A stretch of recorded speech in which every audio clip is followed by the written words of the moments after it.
the cameras. As you can see, the iPhone XR has a single camera setup. The iPhone 12 mini has a dual camera setup, 12 megapixel wide, 12 megapixel ultra wide. The iPhone XR has a single 12 megapixel wide angle lens. And my furnace just turned on, so there may be a little bit of noise in the background, but it's totally okay.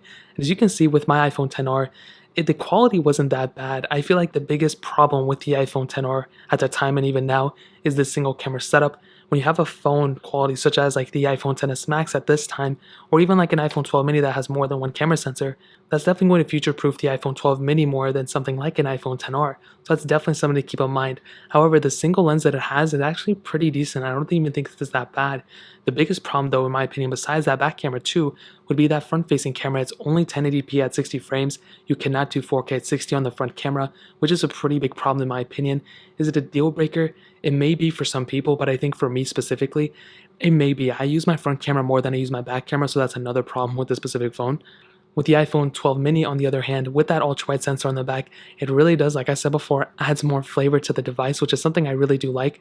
You have the ability of shooting 4K at 60 on the front of the iPhone 12 mini as well, which is another big asset for this phone. I mean, when you're walking around and you're making a bunch of Snapchats or doing a lot of FaceTime calls, you're going to prefer having a higher resolution front-facing camera than a back camera, in my opinion.